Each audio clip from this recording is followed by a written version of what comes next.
It's local, regional, national. They're syndicated. It's Hump Day Radio.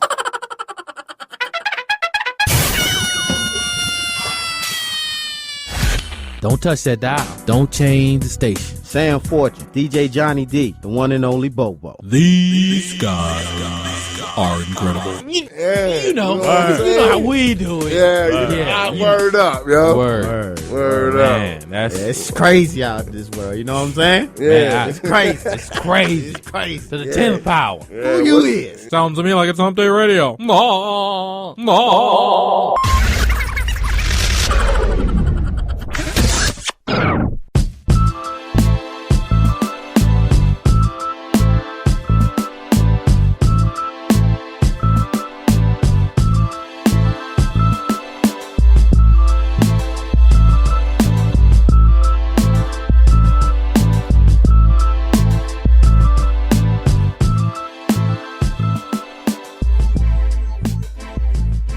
Hey, it's Johnny D. Right back at you on Hump Day Radio. I am, of course, your man, Sam Fortune. And the one and only Bobo. What's good, fellas? Today, we have a very special guest Yes. sitting in with Hump Day Radio.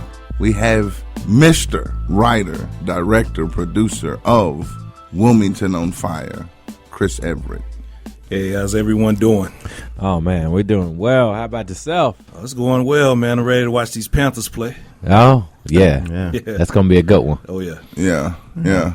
We have you here because you have put out a film or you're about to put out a film that is going to shed light on a historic event that occurred right here in Wilmington, North Carolina. Yeah.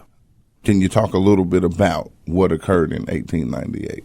Okay. Well, what happened in Wilmington in 1898, November 10th, 1898, was the Wilmington massacre. A lot of people might have heard, I guess, it being called a race riot, but it actually was a massacre and also a coup d'etat. It pretty much was the only ever example of an actual coup d'etat that's ever happened in the United States.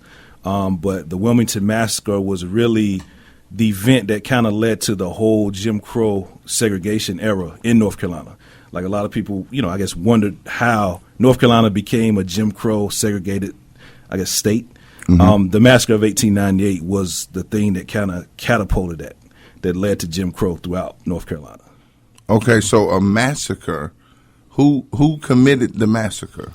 Well, the people who actually committed the massacre and actually plotted the massacre, pretty much your high society white folks. I guess, your white businessmen, white politicians. The Democratic Party of that time was your, racist party back then, real racist, the Democratic Party.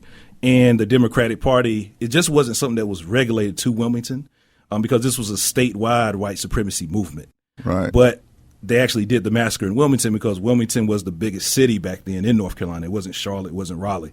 Wilmington was the largest city back then. So to make a statement, not only in Wilmington and throughout the rest of the state, they had to take control of Wilmington and make it the capital of the white supremacy movement, meaning that it's time to slaughter some black people to really make that statement. And that's what they did on November 10th, 1898.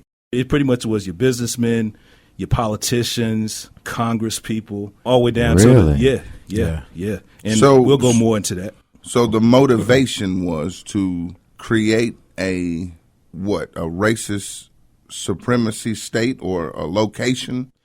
Yeah, pretty much this was the whole reason behind the whole 1898 thing. It really was to eliminate, the black political movement during that time, the whole fusion movement. And the fusion movement back then was black Republicans and white populists kind of merging together, this thing they called fusion. Right. And it was pretty much, that's how a lot of, you had a lot of black Americans getting into politics back then. That's one of the reasons how they did it, through the whole fusion movement. Right. And, we had a fusion governor. We had a lot of black politicians, aldermen and city council people in Wilmington back then as well. But that was one of the things they wanted to kind of eliminate. Also, when they did the massacre and the election of that year, that November election, right, they pretty much cheated all across the state. Pretty much did intimidation campaigns, threatened people if they came to vote, they'll burn down their business. They cheated, stuffed ballot boxes. And they had to do that across the state so they could win the General Assembly. And once they won the General Assembly in November, they could vote for the governor in 1900. And they voted for Charles Brantley Aycock, and he became the governor. And that's how they were able to push the Jim Crow laws and solidify them. You know what I'm saying? So, Wow. So if we create a picture for our listener of Wilmington around the 1890s, we see a bustling community of black people, successful, landowners, business owners, politicians. Yeah, I can run some of those business down, man. Like back then before the 1898 massacre, I mean, like I said, Wilmington was the largest city. We had a thriving port in the city. African Americans they were coming all over. When you look at old newspaper articles, you know, they were saying that Wilmington was a mecca for black folks. Right. You know, if you came there, you know, and just, you know, got your feet wet, worked hard and saved your money, you could start a business or whatever. Or you can get involved in politics as well. Like I said, you had black aldermen, you had black folks on the police department, fire department, you know, everything.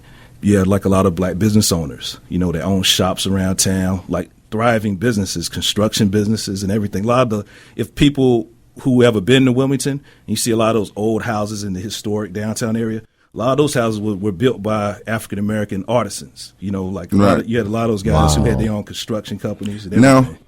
Now I know the massacre was orchestrated by white people. Yeah. But does the film explore any white people who were proponents of this thriving community and place for black people? Oh, you mean white folk that was in support of it? Yes. Oh, yeah, and that's why I was telling you about the fusion movement. We actually talk about that in the film.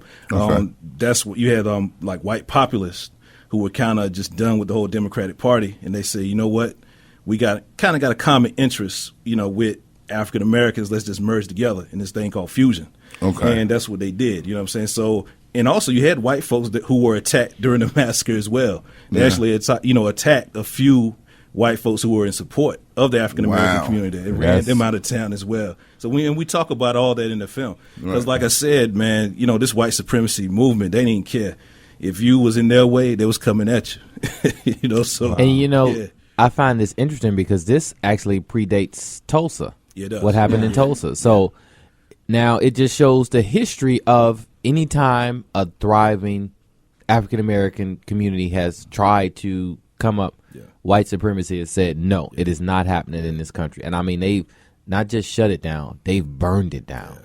And see, with Wilmington, man, what they did, you know, after they slaughtered black folks, they also did a banishment campaign. Because like I said, like Wilmington was North Carolina's largest city, and it was a majority African-American city as well. But when you look at the records from city directories from like 1897 to like 1900, it's like the black population got cut down by like 25%. Oh, I'm sure. Wow. And then you look at it today, I say it's about 80% white, 19% black. You know, and that's another thing that they said, and they documented, like white folks documented all this stuff, saying what they were going to do, how they were going to do it. And we show all that in the film, saying that Wilmington would never be ruled or controlled or be in the majority of black people ever again.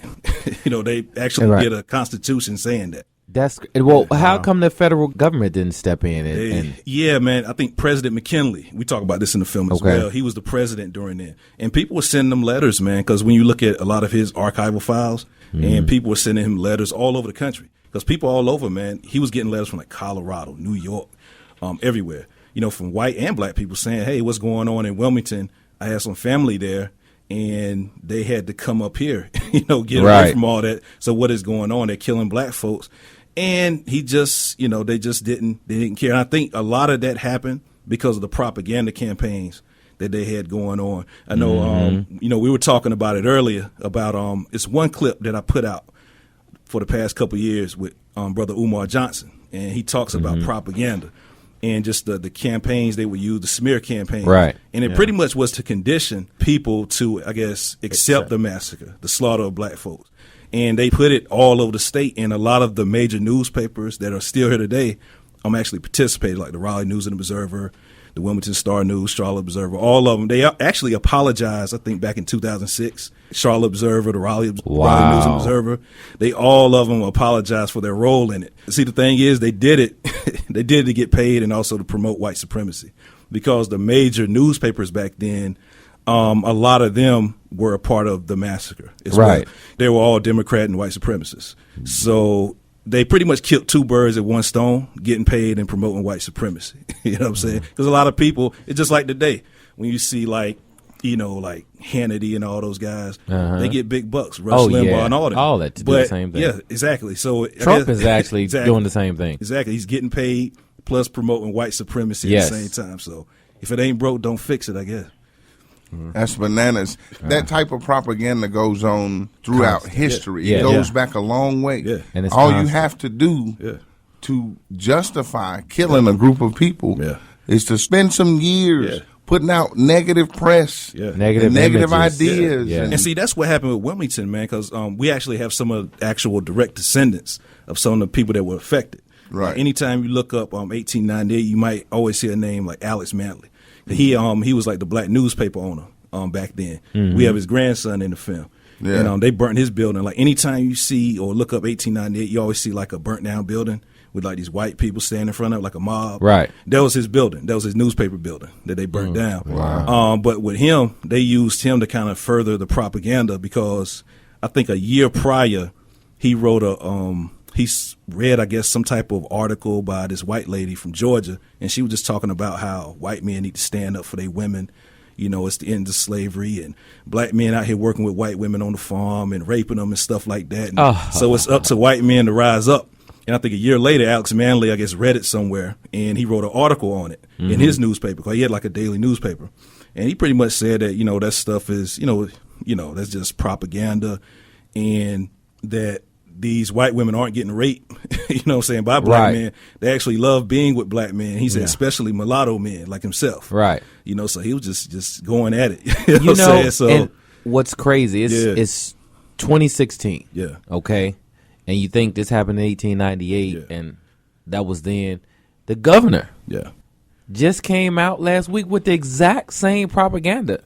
It was it New Hampshire? What or Vermont? It's one of those up there. It's one of those New England states. Yeah. They're saying they're having a heroin issue going on, and he came out and said, and they're coming up Vermont, here, and J Money and Juice and all this. He named all these quote unquote black names, and they're coming and they're impregnating white women. Yep. He came out of his mouth. He took it back. Yeah. Oh, he took it. Yeah. He took it. I think it was Vermont. It's Vermont. Oh, that's where they having that issue. Do you see me over here? My face, face is twisted all around. He said they coming up here selling these drugs to these white folks, and then they went before they leave. They're impregnating white girls. He came out and said it exactly like that. White girls. Yeah.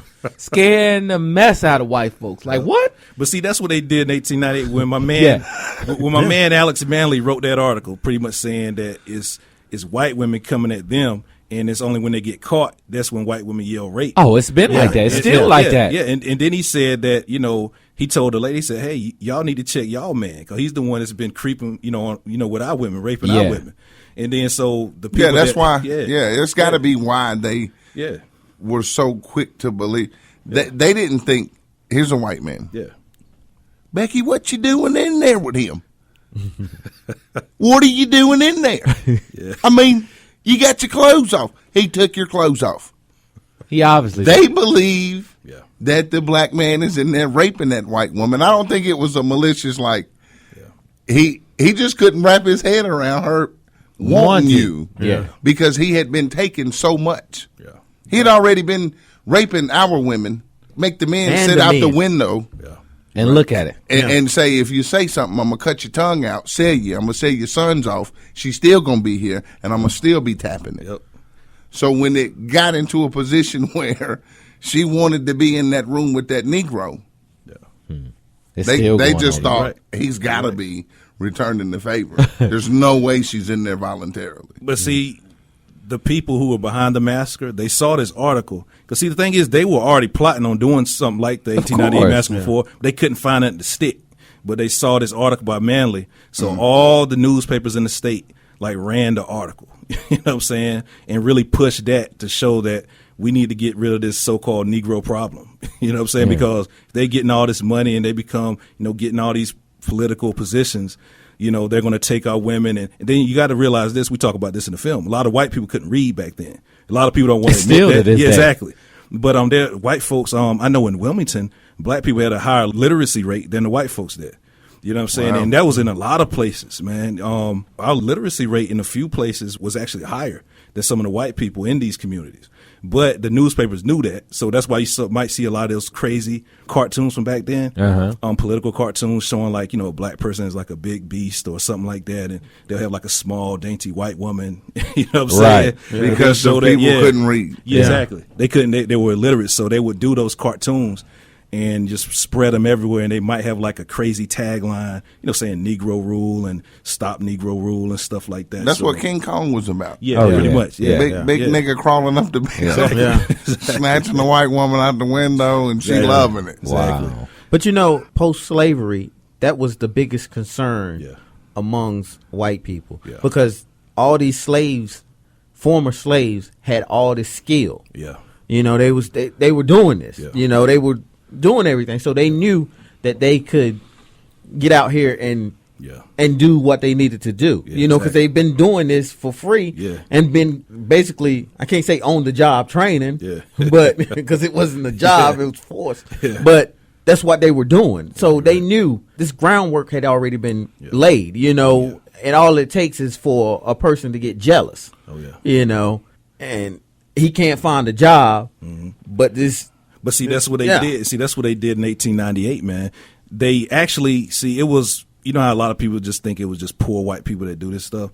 But see, they used every white person possible. See, you had the politicians, you had the people that own the newspapers, you had the business owners. But see, they let the poor white person do the dirty work. You know what I'm saying? Because like you were saying, they pumped that up saying that the reason why you don't have a job is because these black men out here taking the jobs from you. You know what I'm saying? And they was pumping that up. The reason why your kids can't go to school or get a good education because all the funds are going to the black school. Which is why they're trying to be doing. They're trying to take away from affirmative action right now, thinking, that's not needed. Yeah. When you look at it, man, and that's why I like doing documentaries like this, man, because when you study it and look at it, it's the same stuff. Yeah, ain't nothing changed. History, man. Yeah. You got to know. You got to know where you came from. You absolutely do. You got to. Now I got a question. A film like this is not something that Hollywood or the powers that be are necessarily gearing towards. They don't want their horrible truths. They don't want that veil coming off. Yeah. So what kind of hurdles have you had to jump over to get this produced? I'm sure it's plenty. It's been pretty simple. The only hurdle that I had was just money. Because I think I first started getting this thing together back in 2011. Okay. And I had just lost my job and everything. So I was like unemployed. You know what I'm saying? But I was like, I want to do this thing. So I was getting unemployment money. I had some savings. Right. So I said, you know what? I was living in Charlotte too at the time. And I moved back to Laurinburg, my grandparents' house. I said, you know what? I'm just going to move back to Laurinburg, which is nothing to do there, period. And just use my savings, use this little unemployment I got coming in, and let's get this thing going. Okay. And I just did that. We just started, getting interviews together, hooking up with people. Reached out to people like Umar Johnson, and I got Dr. Claude Anderson in the joint. Reached out to him. Okay. He wanted to be in it. And just getting, people like that, man, who knew the story, who actually did research and wrote books on the topic as well. And it took about 4 years to get this thing, done, just all the sacrificing and put my own money into it, doing crowdfunding campaigns. But, when I would reach out to get certain materials or archival stuff, man, people, they were more than willing to do. I guess they thought I really wasn't going to do nothing with it. Right. So like, this dude, he ain't going to do nothing. So yeah, here, take this. You know what I'm saying? Yeah. But I say the biggest hurdle, I guess, people-wise that I've had was, I guess, dealing with some African-American folks in Wilmington. People would talk a good game. Like I would meet people say, yeah, I know this and that about 1898 because, my grandmother told me this and that. Okay, well, share it with us on camera. Nah, I ain't want to do that. Well, if something happened to you, right, and the information is going to die or go off with you. Right. So what good is that doing our people? You know what I'm saying? Because a lot of times when you look at it, man, we didn't save any records. We didn't write anything down. So when a lot of times when the older people die off, it dies off with them. Like one of the guys, right, he let me use a picture of one of the, I think I was telling y'all, black folks was on the police department back then, before 1898. Well, his great-great-grandfather was a black police officer. He actually had a picture. He let us use it in the film. Oh, wow. But the thing is, he really couldn't give me no information on him because he said that his people, were old and they really didn't write nothing down. They really didn't share a lot of what happened.